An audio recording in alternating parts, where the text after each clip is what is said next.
कृष्णानगर गांव में राजू और उसकी पत्नी रहा करते थे। लता 9 महीने पेट से थी। आधी रात का समय था और बहुत तेज बारिश हो रही थी। सभी अपने अपने घरों में सो रहे थे। सुनिए, मुझे बहुत तेज दर्द हो रहा है, आप मुझे जल्दी से अस्पताल ले चलिए। गीता, थोड़ा धैर्य रखो, बाहर बहुत बारिश हो रही है। ऐसी हालत में मैं तुम्हें बाहर नहीं ले जा सकता हूँ। लता दर्द से चिल्ला रही थी और राजू बेबस होकर कभी लता को देख रहा था तो कभी दरवाजे पर जाकर बारिश के रुकने का इंतजार कर रहा था। तभी कुछ देर में बच्चे की रोने की आवाज आती है। लता ने प्यारी सी बेटी को जन्म दिया। लता अपनी बेटी को अपने गले से लगाती है और अपनी बेटी का चेहरा देखते ही सारा दर्द भूल जाती है। लता, हमारी बेटी तो बहुत सुंदर है, देखो ना, बिल्कुल तुम पर गई है। और वो दोनों बहुत खुश थे। 2 दिन के बाद वहाँ राजू का बड़ा भाई मोहन और उसकी पत्नी ललिता आते हैं। मोहन ने सारी जमीन अपने नाम करवा ली थी और वो शहर में जाकर रहता था। अरे भैया, आप आ गए। देखो, हमारे घर पर एक प्यारी सी बेटी ने जन्म लिया है। मोहन एक बड़ी कंपनी का मालिक था। उसकी कोई संतान नहीं थी, इसीलिए राजू ने अपने बड़े भाई को अपना पहला बच्चा देने का वादा किया था। अरे ये क्या, तुमने तो एक बेटी को जन्म दिया है। तुम दोनों भूल गए क्या? हमें बेटा चाहिए, बेटी नहीं। तुम दोनों यहाँ आराम कर रहे हो, सब मेरी बदौलत है। ये सब कुछ नहीं तो तुम दोनों यहाँ से भूखे मर जाते। ललिता, उठाओ इसे, इस लड़की को मेरे साथ लेकर चलो। मेरे बच्चे को छोड़ दो, इसे लेकर मत जाओ, इसकी कोई गलती नहीं है। वो दोनों उनकी एक नहीं सुनते और उनकी बेटी को मार देते हैं और वो उसे खेत में दफना देते हैं। उसके बाद वो हर 2 महीने के बाद गांव आते और लता को बेटा पैदा करने के लिए परेशान करते थे। कुछ महीने बाद लता फिर से माँ बनने वाली थी। तभी मोहन और ललिता आते हैं और लता को एक डॉक्टर के पास ले जाकर उसके बच्चे की जांच करवाते हैं। पता चलने पर कि कोख में पल रहा शिशु एक बेटी है, तो उसे वो पहले ही मारकर उसी खेत में दफना देते हैं। डॉक्टर बोल रहे थे, बच्चे की हार्ट बीट नहीं थी, इसीलिए उसे नहीं रख सकते। लता बहुत दुखी थी और वो बहुत रोती है।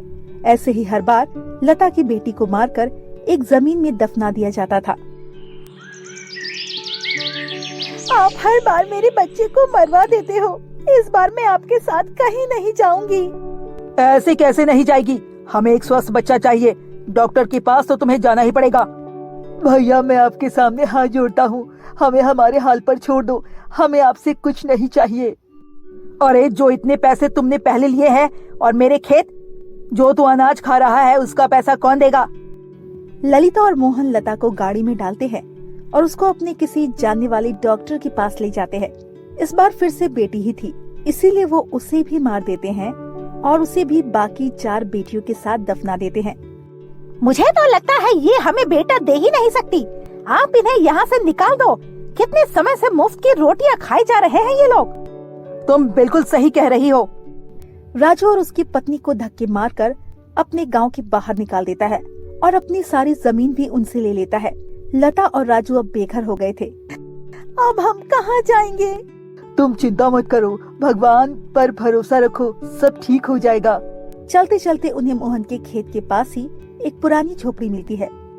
आज हम यहीं इस झोपड़ी में रह लेते हैं, कल सुबह देखते हैं कि क्या करना है। राजू और लता उस खेत के पास बैठकर रोने लगते हैं।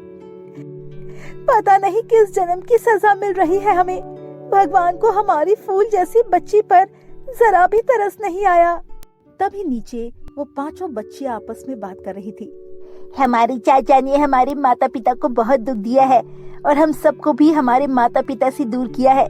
माँ और पिताजी बहुत दुखी है, हमें कुछ करना चाहिए। पहले तो हमें माता पिता को खाना देना चाहिए, उन्होंने कल से कुछ नहीं खाया। जहाँ ये 5 बच्चियां दफनाई गई थी, वहाँ पहले इनके पूर्वजों ने मंदिर बनाया था, साथ में ये झोपड़ी थी। लेकिन मोहन ने वो मंदिर बहुत पहले ही तोड़ दिया था। मंदिर में बसे भगवान के ही कृपा से वो 5 बच्चियां अभी भी जिंदा थी। 5 बच्चियां अपनी अपनी नाभि में से एक फूल गोभी उगाती है। अगले दिन जब राजू और लता उठते हैं तो वहाँ 5 फूल गोभी को देखते हैं। अरे देखो, यहाँ 5 फूल गोभी लगी है। कल तक तो यहाँ कोई भी सब्जी नहीं थी, फिर ये फूल गोभी कहाँ से आ गई? आज हम यही फूल गोभी खा लेते हैं, वैसे भी हमारे पास खाने के लिए कुछ भी नहीं है। राजू जैसे ही फूल गोभी तोड़ता है, उसको किसी के करहाने की आवाज आती है। अरे ये आवाज कहाँ से आई? ऐसे ही राजू एक एक करके 5 फूल गोभी तोड़ लेता है। लता, तुम्हें पता है, जब मैं इन फूल गोभियों को तोड़ रहा था तो मुझे किसी के कराहने की आवाज आ रही थी, जैसे किसी को दर्द हो रहा है। कुछ दिनों से हमारे साथ इतना बुरा हुआ है, शायद उसी वजह से आपको ऐसा लग रहा होगा जी। लता उस फूल गोभी को आग में पकाती है और दोनों पके हुए फूल गोभी को खाते हैं। अगले दिन वहाँ फिर से 5 फूल गोभी उग जाती है। यह हर रोज रातों रात यहाँ सब्जियाँ कहाँ से आ रही है? ये तो मुझे भी नहीं पता, लेकिन हमारे लिए अच्छा है। जब तक हमारे रहने और खाने की कहीं व्यवस्था नहीं होती, तब तक हम यहाँ तो रह ही सकते हैं। इधर मोहन और ललिता को पता चलता है कि वो दोनों उनके पुराने मंदिर वाले खेत के पास रह रहे हैं, तो वो अगली सुबह वहाँ पहुँच जाते हैं। अच्छा, तो ये दोनों यहाँ रह रहे हैं और देखो हमारे ही खेतों की सब्जियाँ खा रहे होंगे। अरे तुम दोनों अभी तक गांव छोड़कर नहीं गए और यहाँ हमारे ही खेतों की सब्जियां खा रहे हो? भैया, हम जल्दी ही यहाँ से चले जाएंगे। हमारे पास अभी ना कोई दूसरी जगह है जाने के लिए और ना ही हमारे पास कुछ पैसे हैं कि हम कहीं और जाकर कुछ खाने का इंतजाम या रहने का इंतजाम कर सके। हमें कुछ दिन यहीं रहने दो भैया। मन तो करता है तुम दोनों को अभी जान से मारकर यही तुम्हारी 5 बेटियों के साथ दफना दूं। तभी वहाँ मोहन और ललिता खड़े थे और वो जमीन पर जोर जोर से हिलने लगती है। बस करो, तुम एक पापी हो और इसकी सजा तुम्हें हम जरूर देंगे। तुम दोनों ने हम सबको मारकर दफना दिया और हमारे माता पिता को हमसे दूर किया। आज हम तुम दोनों को भी यही दफना देंगे। हमें माफ कर दो बेटा, मुझे अभी नहीं मरना है। मुझे माफ कर दो, मैं तुम्हारे पैर पड़ता हूँ। तभी अचानक से जमीन के नीचे मोहन और ललिता दफन हो जाते हैं। 5 बच्चियों को जीवित देख राजू और लता की आंखों में खुशी के आंसू आ जाते हैं और लता उन सबको अपने गले से लगा लेती है। तुम सब मेरे पास हो, मुझे तो यकीन नहीं हो रहा, मेरी बच्ची मेरे पास है। लता, मैंने तुम्हें बोला था ना, भगवान सब ठीक कर देगा। देखो, हमारी 5 बच्चियां हमारे सामने है। अब राजू और लता और अपनी 5 बच्चियों के साथ वहाँ रहने लगता है। 5 बच्चियां मिलकर वहाँ अलग अलग तरह की सब्जियां उगाती है और राजू उन सब्जियों को बाजार में बेचा करता था। अब उनको किसी भी चीज की कोई कमी नहीं थी। वो सब बहुत खुश